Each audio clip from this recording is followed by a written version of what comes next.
Estamos de volta com o segundo bloco do nosso TV Câmara Entrevista. Se você chegou agora, saiba que o tema é Junho Vermelho, o mês que incentiva a doação de sangue entre todas as pessoas que estejam na categoria aceitável. E quem veio falar com a gente hoje é a Viviane, que é do Hemonúcleo de Taubaté, né, Viviane? Que não é hemonúcleo. A gente estava conversando sobre isso antes do programa, o nome exato é outro. Sim, o nome oficial atualmente é Núcleo de Hemoterapia de Taubaté. Mas o nosso apelido carinhoso, que todo mundo conhece, é hemonúcleo. É mais fácil, né?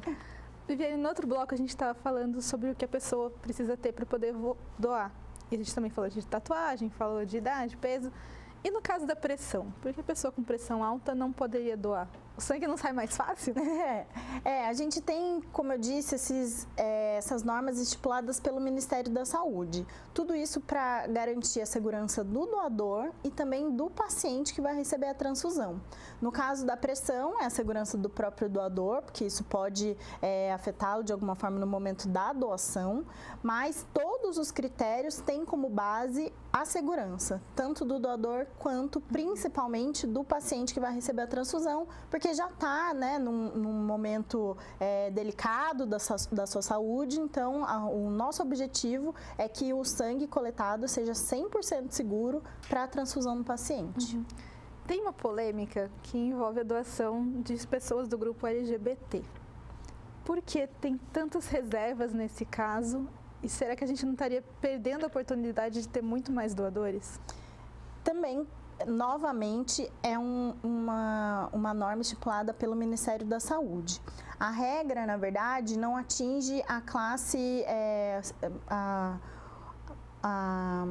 como eu posso dizer, se a pessoa é homossexual ou se não.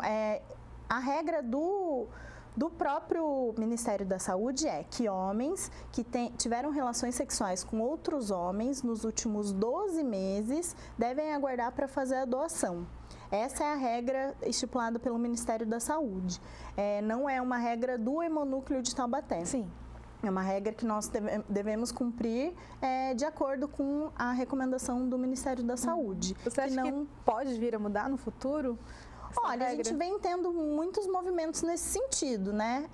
Eu acredito que isso vai ser revisto.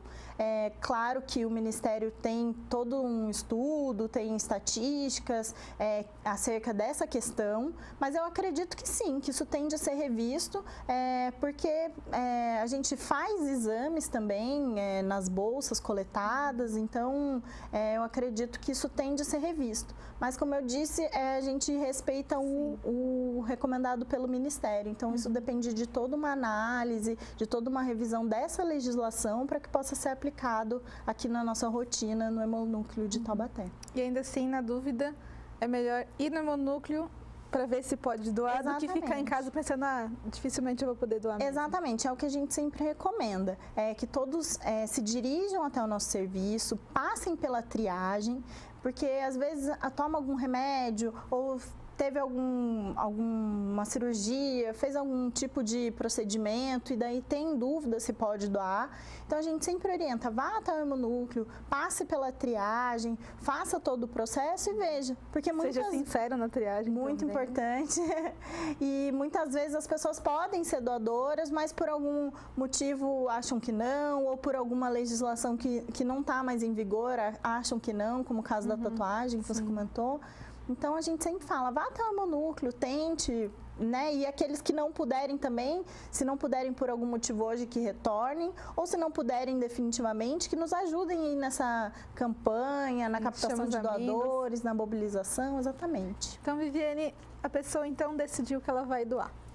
Como é esse processo? Ela chegou lá, o que ela tem que fazer, o que acontece? A doação envolve uma série de etapas, dentre elas tem o cadastro na recepção, onde é necessário apresentar um documento oficial, original, com foto.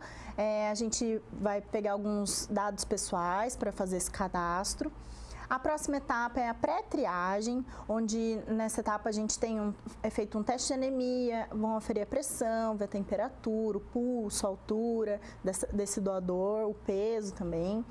Em seguida, a próxima etapa é a entrevista clínica, onde a nossa equipe vai fazer uma série de perguntas a respeito dos hábitos dessa pessoa, dos costumes, da saúde, para avaliar se ela vai estar apta a doar naquele dia. E se tiver tudo ok, já faz a doação no mesmo momento. Uhum. Então, a cada dia que as pessoas vão lá, mais ou menos quantas são recusadas? Olha, varia muito, assim. A gente teve, por exemplo, ultimamente, um período de campanha de vacinação contra a febre amarela. Esse período resultou para a gente num aumento considerável aí do número de pessoas que estiveram inaptas a doar por um período. Então, esse número varia muito ao longo do ano. Quem tomou a vacina também tem que esperar um pouquinho. Tem que esperar. No caso da febre amarela, são 28 dias. Então, a gente teve aí um período um pouco crítico, porque muita gente se vacinou e tinha que esperar esse prazo. Agora já está passando, muitas pessoas já estão retomando as doações.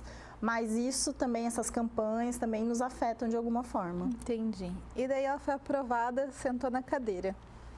Como é feito, a gente sabe, né, que coloca agulha para tirar o sangue e tal. Quanto tempo a pessoa fica lá? Olha, sem como, porque às vezes as pessoas têm medo disso. Ai, vai doer, vou desmaiar depois. É bem tranquilo, assim. Muitas pessoas têm esse mito, essa preocupação, até chegam nervosas na cadeira de coleta, mas saem de lá tranquilizadas porque é um procedimento muito simples. É como se você fosse fazer um exame de sangue, tem que fazer uma coleta, então, claro, vai colocar a agulha e daí vai fazer a coleta que demora no máximo 15 minutos. É bem tranquilo. Tem algumas pessoas que entre 6 e 7 minutos já conseguem fazer essa coleta e daí já estão liberadas.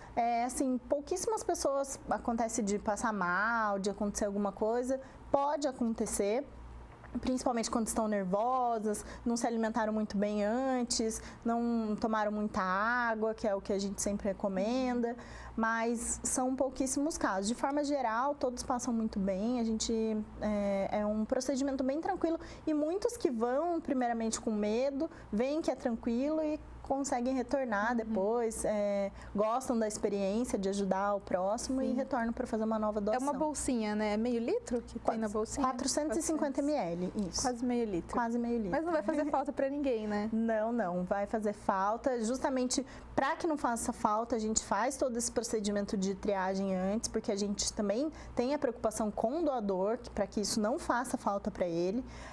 Mas é bem tranquilo, em algumas horas o sangue já está aí se restabelecendo no corpo. Entendi. O Hemonúcleo também faz o processo de coleta para teste de medula? Doação Sim, de medula? A gente faz o cadastro para ser doador de medula óssea. Esse cadastro envolve assinar um termo, atestando que está ciente, que está entrando para esse registro e fazer a coleta de uma amostra de sangue. A partir dessa amostra, a gente vai fazer então a tipagem da medula, né? E esses dados são encaminhados para o REDOME, que é um Registro Nacional de Doadores de Medula Óssea. O REDOME é o órgão responsável por cruzar os dados dos doadores com dos pacientes para ver se tem compatibilidade. E caso seja encontrado um paciente compatível com algum doador, aí sim esse doador é encaminhado para fazer a doação. Então, no caso, se a pessoa chega lá para doar sangue e não pode doar, ainda assim ela pode fazer esse cadastro para medula, pelo menos? Sim, pode fazer. No caso do cadastro para doação de medula óssea, é necessário ter entre 18 e 54 anos e não ter nenhuma doença autoimune, histórico de câncer, de hepatite, mas são pouquíssimos critérios que impedem a doação. É um cadastro que é muito menos, tem muito menos exigências do que o caso da doação de sangue, até porque se for encontrado um paciente compatível, aí sim esse doador vai fazer uma avaliação médica mais aprofundada. Entendi. Viviane, qual é o horário de funcionamento, de que dia que funciona, para quem está assistindo ficar esperto e fazer esse ato aí para alguém que você provavelmente nunca vai ver na vida, porque as pessoas não podem, né, ter esse acesso de quem vai receber o seu sangue.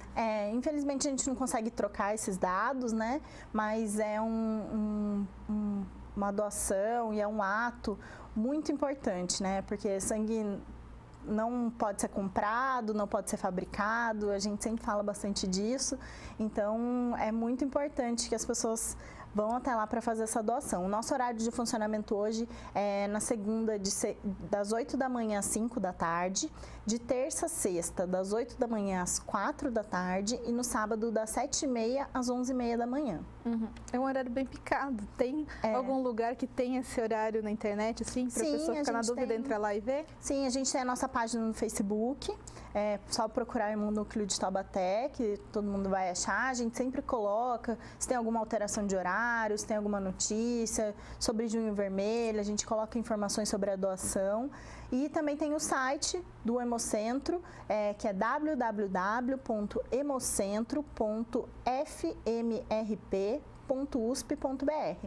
Lá também a gente tem bastante informação e também tem o nosso 0800, se alguém tiver alguma dúvida, quiser fazer algum agendamento, que é 0800 979 6049.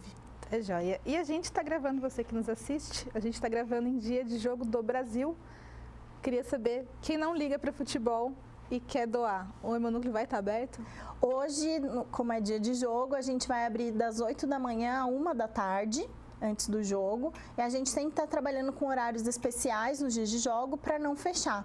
Então, no momento do jogo não vamos estar funcionando, até porque normalmente não tem muito movimento, mas a gente tem um horário especial nesses dias. Sempre tem um do contra, né? Vou aproveitar esse tempinho para ir lá, mas então tem que prestar atenção no horário. Exatamente. E eu agradeço a sua participação, a gente sabe que sempre tem muitas dúvidas, se pode piercing, se pode gente com diabetes e tal, mas como você disse, vai das regras, tem que conversar lá que é o melhor a fazer.